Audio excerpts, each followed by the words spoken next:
Well, it looks like there is another coronal mass ejection headed Earth's way. When can we expect it to arrive? Well, I would expect it to arrive early in the day on September 2nd, maybe midday September 2nd. We'll cover it and lots more on the Daily Space Weather. And welcome to the Smash News Network. Least busted name in news. This is the last 24 hours. Some coronagraph imagery there, along with 304 angstroms from SDO. So some of that coronal mass ejection material likely to be striking Earth in a couple of days. We see activity from Sunspot 3088 continuing here, despite being well set beyond the northwestern limb. We also see an Equatorial Sunspot right up here, right in the Earth-facing portion. That's Sunspot 3090. Here's some imagery of that.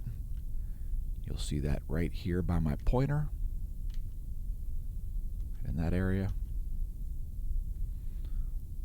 Sunspot 3089, which is this huge sunspot in the southern hemisphere, mostly stable since yesterday. Also, a new sunspot has just risen over here in the southeast. We'll show you high-res imagery of that toward the end of the video. Let's do a brief rundown of volcanoes. White Island appearing back on the list. First, Mount Abico, producing a 9,000-foot ash plume. Cadavar, 4,000-foot ash plume. Ibu, exploding, 7,000-foot ash plume from Ibu. Semeru, flight level 140, as it explodes, it's a 14,000-foot ash plume. Tokono, exploding, 7,000-foot ash plume. Now the White Island volcano, which is north of the North Island of New Zealand, emitting some hot steam and gas. Volcanic alert level remains at level 1. Fuego in Guatemala, exploding, flight level 160, it's a 16,000-foot ash plume. Colombia, featuring Nevado del Ruiz, exploding, flight level 210. A 21,000-foot ash plume in Sabancaya, exploding, flight level 260. Don't pole vault the caldera. It's a 26,000-foot plume of volcanic ash. And let's check seismic activity. There's the 90-day bar graph. Only one 7 magnitude earthquake appearing on the 90-day bar graph. No major quakes over the past 24 hours. Among the largest, it might be the largest actually, is this 5.3 at the Carlsberg Ridge. I think there was one larger than that south of Japan there, but that one came in at 13:58 yesterday, Universal Time.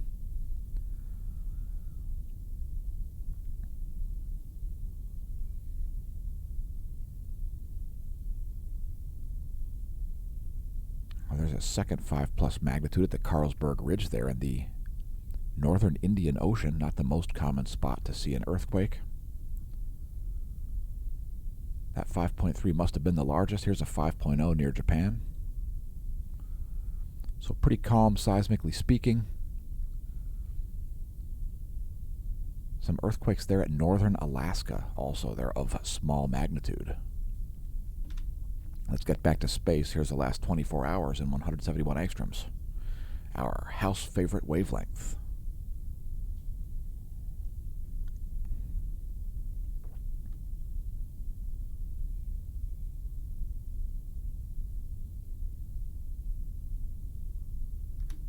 And here's some more coronagraph imagery. So some significant coronal mass ejections here. At least one of those is earthly directed. Radial flux now at 126 solar flux units. It's being held up mostly by Sunspot 3089. That black line there is the 1-year graph of the 10.7 centimeter radial flux. Space weather enthusiast dashboard not forecasting any coronal mass ejection strikes or geomagnetic unrest, etc. I would expect sometime in this range on September 2nd to see one of those coronal mass ejections strike the Earth geospace. So we could expect, I'd say, a KP 5 or 6 from that. A mild geomagnetic storm likely from one of those coronal mass ejections. at the moment, things are calming down here as we see a subsiding coronal hole wind stream. This is the last 4 hours of magnetohydrodynamic pressure around planet Earth. That's out to about 12 Earth radii.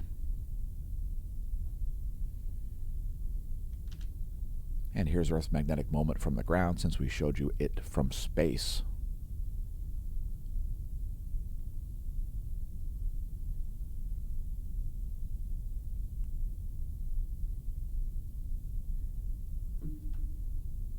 And again, that's the last 4 hours. The scale shown here, magnetic flux density, or nanotesla.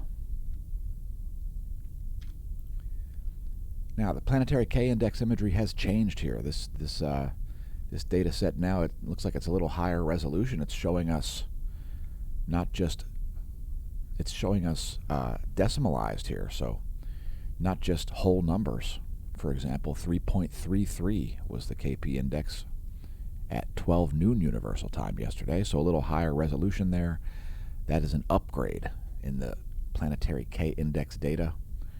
Current conditions are KP2. And for you new viewers, that is a measurement of global geomagnetism. Thanks for tuning in. Congratulations on realizing the channel exists. And here's our real-time solar wind imagery. Again, coronal hole high-speed stream subsiding here. There was a CME strike yesterday, so this was a minor CME strike happening right in this time frame. You see the phi angle shifted. A little shift there in the magnetic fields. And you can see also a density, speed, and plasma temperature shift. So a little minor coronal mass ejection strike there mixed in with the coronal hole high-speed stream. Current conditions are about 523 kilometers per second. For the solar wind speed, solar wind density about 8.5 protons per cubic centimeter. Those measurements made at Lagrange point 1, a million miles away from Earth, about 4 lunar distances out between the Earth and Sun. And those are by the ACE and Discover. Getting back to earthly measurements, the GOES 16 and GOES 17 are orbiting the planet in a geosynchronous near equatorial orbit. Those are the magnetometers. And let's look at some more magnetic data here. Here is the heliospheric current sheet.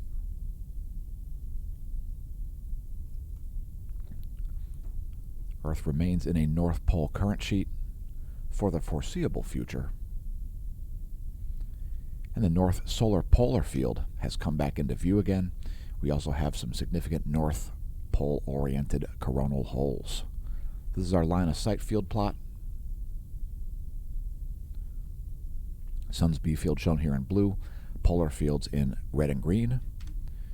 And here you can see these well-defined North Pole-oriented coronal holes. We can expect some high-speed wind streams from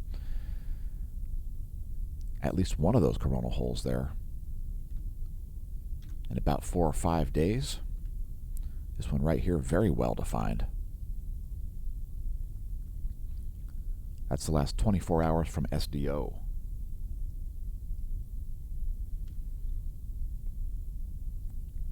And let's move on to sunspots. Again, we do have this near equatorial sunspot. It's at a very low latitude, sunspot 3090. And a new sunspot just rose over here. That'll be 3091, I think. Right there in the southeastern limb. Let's take a look at a SDO magnetogram here for the past 24 hours. Sunspot 3089 here, mostly stable.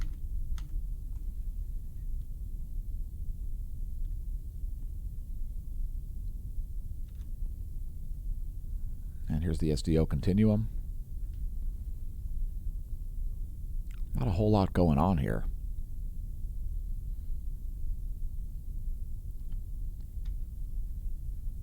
And a prime example here recently of how a sunspot can be not even in view from the Earth and still produce large flares and coronal mass ejections. So So there are those two groups, Sunspot 3089 and Sunspot 3090. This small group over here degrading over the past 24. I think it's completely gone now. And here's a close-up of this gargantuan sunspot here, Sunspot 3089. The new hotspot on the closest star. So we had this long period M-class flare that happened around 1900 yesterday. Peak flux was around 1910 or 1920. A very long duration flare there coming from the southwestern limb from a sunspot not even visible from Earth anymore. It's Sunspot 3088, continuing to shine.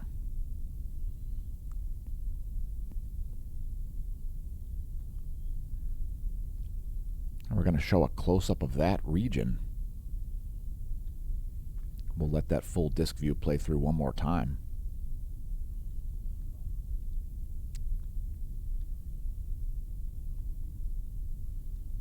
Yowzers, fantastic imagery there from SDO.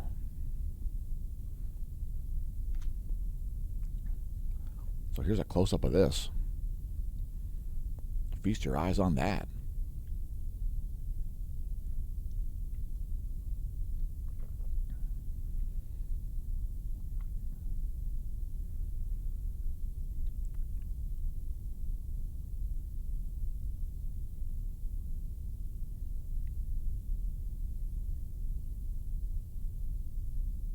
Major flaring happening there, despite the sunspot not even being in view from Earth. We didn't see any relativistic particles from it. The ghost proton flux remained flatlined. And we always like to bring up a star chart. If you are up before dawn, you may see Jupiter, Mars, and Venus up there near the ecliptic. We like to face our star chart to the south. The direction of the ecliptic from the northern hemisphere, that's the path the sun will take across the sky. The blue line here is the galactic plane. The yellow line is the ecliptic.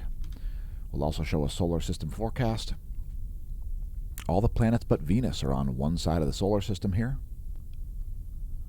And let's advance this 1 week as we approach September, which is the most geomagnetically active month of the entire year, historically speaking. And there's where things will be in a week. We will have a gibbous waxing moon. And we're going to look at some more coronagraph imagery here in a moment. First, do yourself a favor. Pick up a SureMed membership. If you'd like to improve your health, join the American Better Health Organization, otherwise known as SureMed. It's not insurance, it's just an association membership, and it offers all kinds of things like virtual veterinarians, teledoc service, doctors by phone. What about health advocate solutions? Have you run up some huge medical bills and you want somebody to help negotiate lower prices? Do you need discounts on things like vitamins, labs, MRI and CT scans, durable medical equipment? Well, if so, pick up a SureMed membership. Links below the video and on the home page. Don't forget to press like and subscribe if you enjoy the content. Tell your friends and foes about us thanks to our new subscribers. Visit our playlists for additional information. You can find, for example, cosmology segments, where we talk about actual cosmology. Things like the interstellar environment, its structure. And speaking of which, let's talk about cosmology for a brief moment, because here at the Smash News Network, least busted name of news, we like facts. So let me just bring up the animation of the galactic core. So this is what's going on around the galactic core. We have a number of very large blue supergiant stars which are orbiting the galactic core, which is represented by that little blue dot there. That's Sagittarius A star, the quote supermassive black hole, end quote, at the core of the galaxy. And those stars are all in very irregular orbits, some rather circular, some quite elongated orbits. And each one of those stars is emitting a huge amount of plasma. And so if you were very close to that area, there would be a lot of radiation in the form of not just electromagnetic radiation, but also protons. There would be a lot of ionizing radiation coming out of that area. What the shape of that is, really, it's kind of hard to tell because we're only able to see this area because it's very dusty. We're only able to see this area in certain wavelengths, such as the infrared spectrum. And the output of those stars is quite irregular because it is all based on where they're located, how their polar fields are oriented, and so on. And that's what's going on at the core of the galaxy. The point is, the core of the galaxy is nothing like the solar system. The galaxy is nothing like the solar system. And the stars in the galaxies are interacting with each other based on local phenomenon. In other words, the sun is not interacting with the galactic core. So I'm just going to leave that there because that's just some more facts that we figured we ought to drop, considering how much nonsense there is on YouTube. Again, visit our playlists. There are cosmology segments where we talk about such things. So check out that cosmology segments playlist. There are over 250 videos in our cosmology segments playlist. Once again, thanks to everybody who has put up with the pathetic censorship on YouTube and subscribed to the channel. Tell your friends and foes about us. Press like, press subscribe, press share, leave us a comment, etc. Also, join us on Twitter. Our followers have actually been increasing on Twitter, and always some interesting comments and posts over there. Our tweets can't be shared in the YouTube video, so you'll have to actually go over there on Twitter. Here's our latest one. Today's product. And we'll get to that in a moment. We also regularly stream live to Twitch, twitch.tv/SmashOmash. We did another 18-hour stream yesterday. It would have featured those coronal mass ejection activities. Twitch.tv/SmashOmash. If you want to support the channel via subscription services, become a member of the Smash Team, smashomash.com/SmashTeam. Join at the gold or silver level for some additional content. Thanks to our gold and silver Smash Team members. smashomash.com/SmashTeam. It's superior to Patreon. It has superior capabilities. We needed to build our own website, although we are still on Patreon as well, thanks to patrons. Today's featured product is Universum Liberate. And we've put our products here in order of best-selling. So you can see what the best-selling product is there. It's in the upper left. It's got words that shall not be said on YouTube. Today's featured product is the motto of the Galactic Federation Special Forces, Universum Liberate. Do you yearn for freedom and liberty? Have you noticed that tyranny has been at unprecedented levels, shall we say, for the past 2+ years? Well, lots of us have. The Galactic Federation Special Forces is certainly paying attention. And so I say to each of you, Universum Liberate. Now, some people may think that you've become a member of the Illuminati or something like that because you're speaking in Latin. Let them believe whatever they like. If you want to support the channel via some tangible products, such as the products you see here. Would you like a miniskirt with the Universum Liberate shield on it? Well, we've got that covered. Are you preparing for the long winter months ahead with a sweatshirt? We've got that covered also. How about a desk mat? In any case, if we could wave our magic wand, we'd set everybody free. Universum Liberate. Links below the video and on the homepage to that. Our homepage is smashomash.com, and once again, welcome to the Neo-Renaissance. We're delighted that you've discovered that the channel exists, where we cite facts about things that really work. We're pragmatists, completely apolitical, and we are interested in facts, not wild conjecture and hand-waving. Remember, folks, the oldest grift of all time is, "The end is near, the end is near, repent now, because the world's ending today." And then those people find themselves in disarray, since the world never ended as per their ridiculous predictions. Our finest days lie ahead, folks, And once again, thanks for tuning in.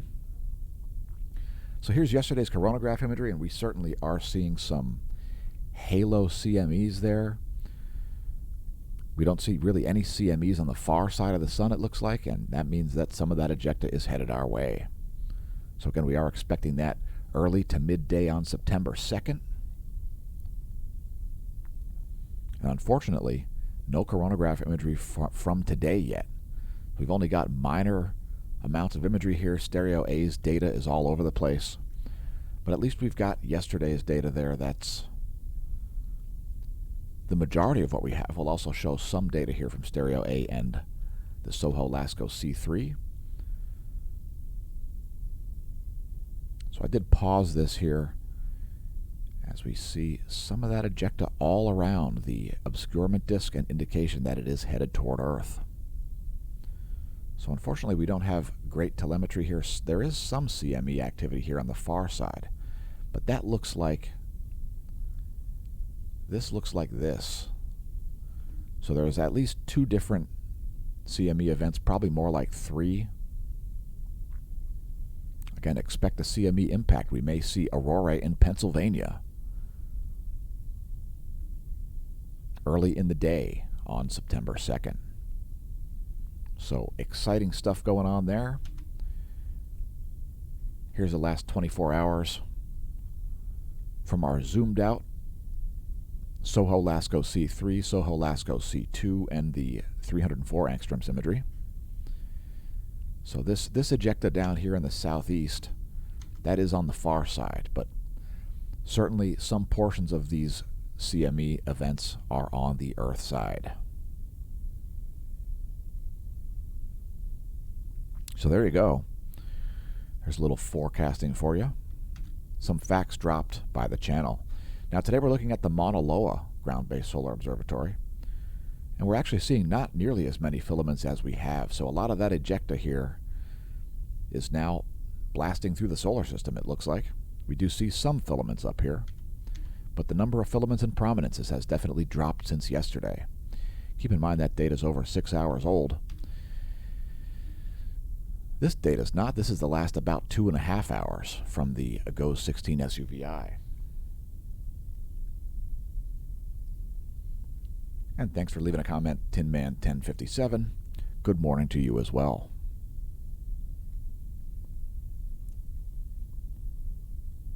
Here's the last 24 hours in 304 angstroms, ionized helium from SDO, a little higher resolution there, a little narrower field of view.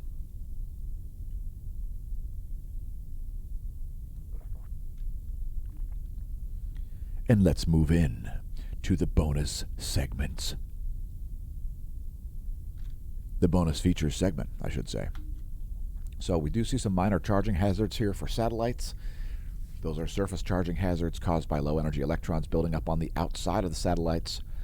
Shouldn't cause too much of a big deal there. Those over Mexico and the moving into the Central Pacific at the moment. GOES electron flux here remains quite low, a normal feature of coronal hole high-speed streams, although again this current coronal hole high-speed stream is slowly subsiding. Here's the NOAA forecast, expecting an uptick there in the electron flux, and I would tend to agree. There's the one-year chart to put it all in context. And we had a huge swing here. We went from the highest levels of electron flux we've seen all year, in the past year, to some of the lowest levels we've seen in several months. Next, we'll take a look at the ionosphere, the F layer, which is located at about 300 kilometers of altitude. There's a lot of shaking going on up there. And let's take a look at that. Megahertz are millions of vibrations per second.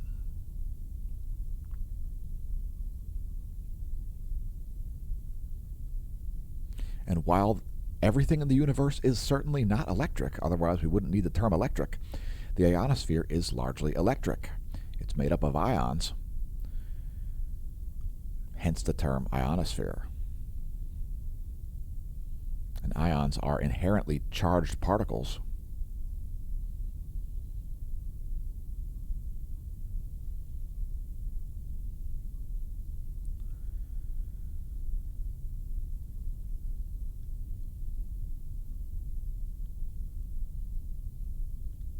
And here's the ionogram, here's the anomalygram rather, showing anomaly in megahertz from the 30-day median. Again, we are approaching the most geomagnetically active month of the year, September. So it's coming.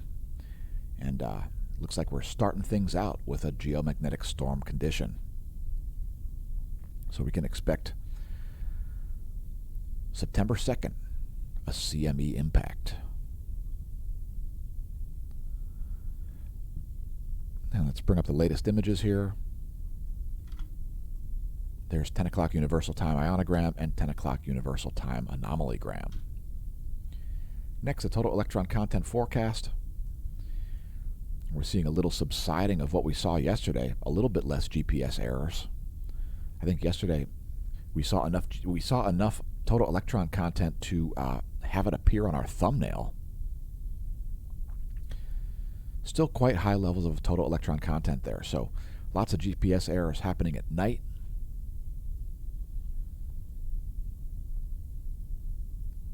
And that would be the free electrons all the way from ground level up to your GPS satellite. Your GPS satellite is located on the inner portion of the outer Van Allen belt at about 12,500 miles of altitude. Feel free to pause the video on that frame if you're not familiar with the distances to those objects shown there in miles. Here's our latest solar intensity gram and magnetogram. Again, we do have a new sunspot over here. It is already beta gamma class, so that raises the likelihood of solar flares a little bit. And of course, the most interesting sunspot we have here is indeed sunspot 3089. That's quite magnetically complex. It is, I would say, it's beta gamma delta class still. We also do have this minor sunspot here right in the middle of the solar disk there.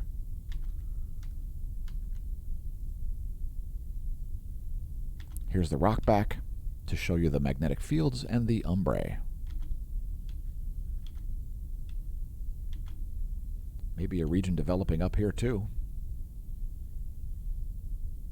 Doesn't look like a sunspot yet, so that's the breakdown. Let's take a look at some more imagery from SDO. This is yesterday and today before we close out the space weather portion of today's composite video. Putting it all in one, we'll be doing meteorology here for a brief moment. So that's ionized helium and ionized iron in two different spectral wavelengths. It's all part of the extreme ultraviolet spectrum, not visible from the ground level, but visible from the SDO, the Solar Dynamics Observatory. And now it's time to do meteorology and chew bubblegum. And we're all out of bubblegum. We're going to start things out talking about hurricanes. We ain't had none in the Atlantic. So, there you go. Part of the culprit here is the Saharan dust. It's looking likely that we will see any hurricanes throughout the month of October. Likely no named storms, period. But there you can see some Saharan dust making its way across the Atlantic Ocean, fertilizing the Caribbean, and so on. And let's go to our regularly scheduled wind maps. There is your surface wind map. Powerful low there south of Japan. Some high winds there in a concentrated area. Here are the jet streams of the eastern world.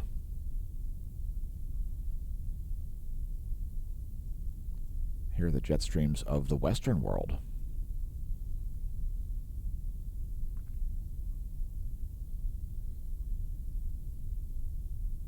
And the jet streams are the best way to look at global weather patterns. They'll tell you if you had to look at only one piece of data to figure out global weather patterns, the jet streams would be the way to go. Here are the surface winds for the Americas, surface winds for the central world, and jet streams for the central world. Here's your weather.gov map. Excessive heat in the west and some flooding once again forecasted for Texas, also Mississippi. Some flash flood warnings there in green. Here's our temperature anomaly forecast based on the GFS model for the next 72 hours. That's temperature anomaly in degrees Celsius for the next 72 hours. It's the GFS model. Some pockets of cold air and some large areas of hot air, especially in the northwest. We'll also show the total accumulated precipitation. This is total accumulated precipitation for the next 72 hours in inches based on the GFS model. Some isolated areas there of Texas seeing in excess of 3 inches of rain likely. Once again, that's a 72-hour GFS total accumulated precipitation forecast in inches. Next, a pressure map, I think. Hey, windy. Let's press refresh. So there's our pressure map, and there's a very strong low here in northern Canada. It's sucking things toward it. That is a serious low. You can see a lot of air being sucked toward it. And realize, folks, that a lot of the winds on the planet are actually a sucking force. So, for example, you've got some south to north winds happening here, and that is a result of air rushing toward that extremely powerful low there.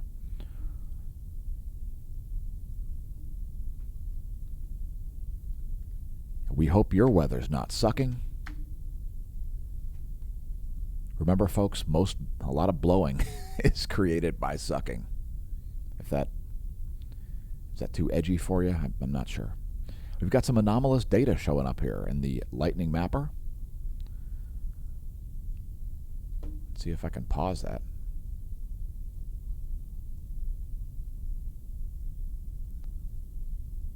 Some obvious anomalies there showing up. Oh my God, it's directed energy weapons.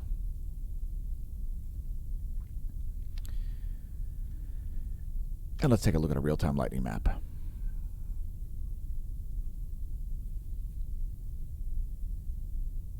It looks like we have some terrestrial strikes here in southern Texas. Let's see what we have.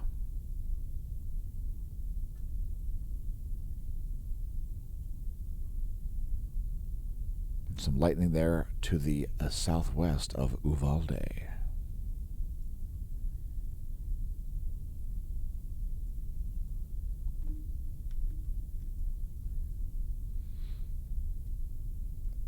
Also, southeastern Europe seeing some active lightning cells.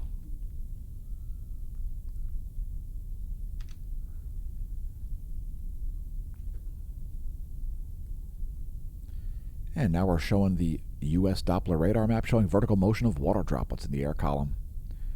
We should see all 50 states here. Give that a moment. Here we go.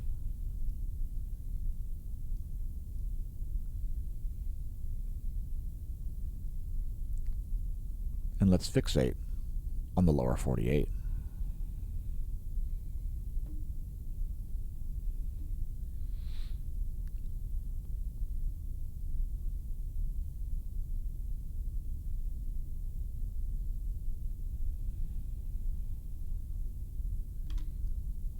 Here is clouds and fog, 3.9 nanometer radiation. It's what you want to use when it's too dark to see the visible satellite. The NASA GOES Interactive Weather Satellite Suite. And here's the water vapor map. Lots of clear skies over the U.S. here, as we've got huge areas of high pressure. Remember, folks, dry air is more massive at a given temperature and pressure. So those are high pressure systems, likely accompanied by clear skies.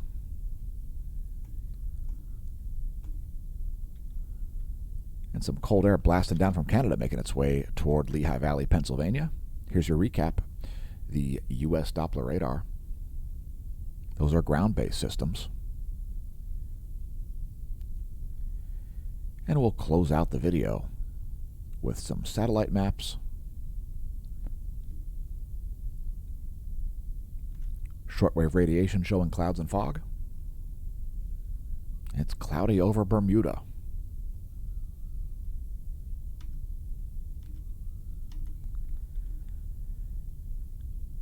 And here is the water vapor map. That should clarify things if your Doppler is looking a little bit sketchy. The water vapor map should help clue you in.